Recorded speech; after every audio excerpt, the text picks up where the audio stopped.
Hi there. Do you play video games?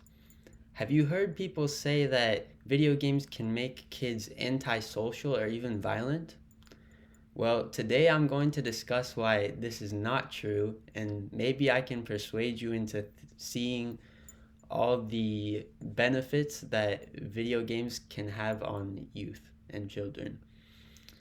Personally, I grew up playing video games such as Call of Duty, Grand Theft Auto, and other first person shooters like Battlefield and Fortnite, and they helped me make friends and stay in touch with some people who moved away.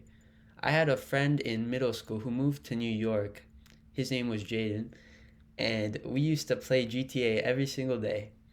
But then, when we couldn't meet together to do it, when he moved to New York, I was able to still play with him online. And this is one of the benefits of video games. I'm sure many of you have played video games such as Fortnite, and these can often be competitive or relaxed, or also team oriented or individual based. And video games like these play a large part in helping kids feel safe as they grow up. Video games are important resources to children because they often help kids relax, make friends, escape real world struggles, and improve cognitive skills.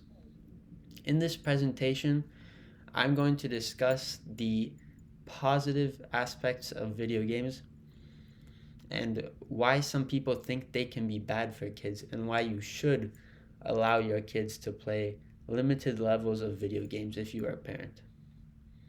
The global perspective of my speech is that video games help kids feel connected, leading to a better mental state and a sense that they belong in society.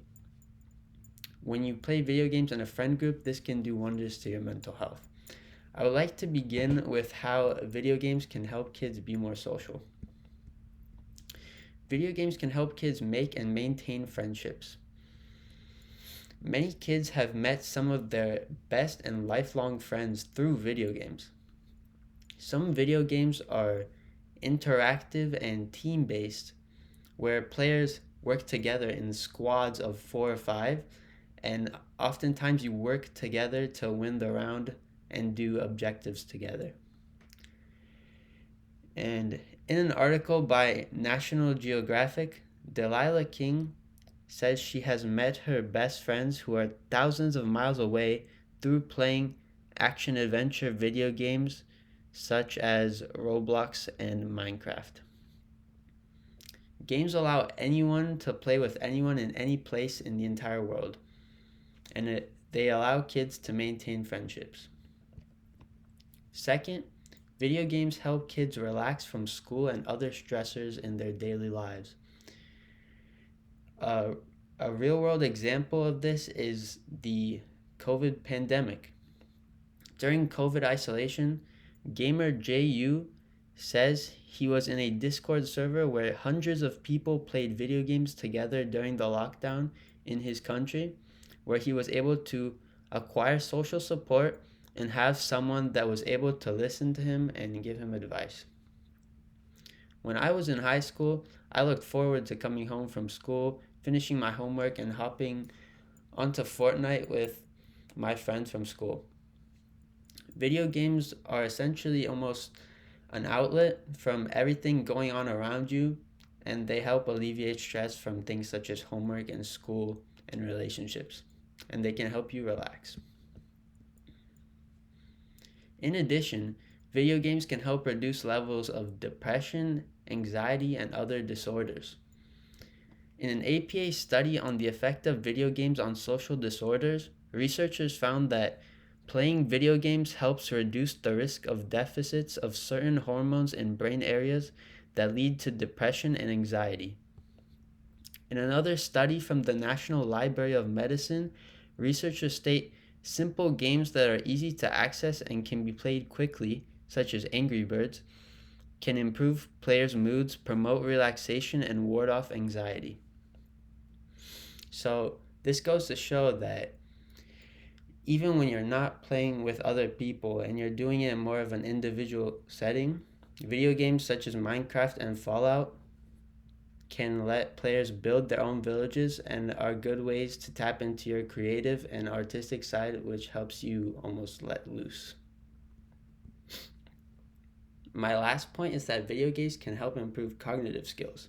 Players of strategy, action, and role playing games need to make split second decisions and utilize spatial skills and geometry and their quick reaction times to best their opponents. In a study cited by India Today, the group of video game players had faster information processing than the group that said they did not play video games. When reaction time is constantly tested over time, this trait will improve, and this is what video games promote every time you play them. What you can do is, I recommend letting your kids play video games if you're a parent, of course, and if they are interested. And this can even be a way to bond with kids and your friends.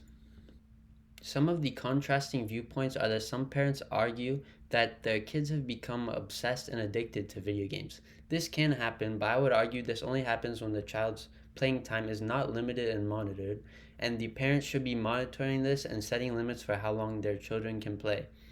Another contrasting viewpoint is that some people blame video games for children committing violence in real life, and have even gone as far as to blame video games for real-world murders and shootings.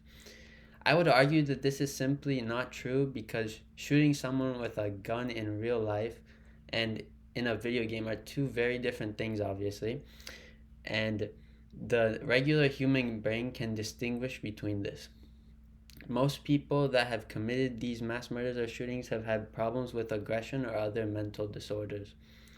In conclusion, I've explained the main points of why I think video games are beneficial for children. I hope you agree with me that video games can help kids feel connected, improve cognitive skills, and alleviate disorders. I recommend letting kids play limited amounts of video games, and if they like it, to use it as a bonding experience between families and other kids. You could have a video game tournament in your neighborhood. I've been in one before for Super Smash Bros. And it was lots of fun. It was at my local library. And if you're a parent or kid, I hope I've convinced you that video games can bring some joy to your life, or that you can use them to improve your mental and cognitive state.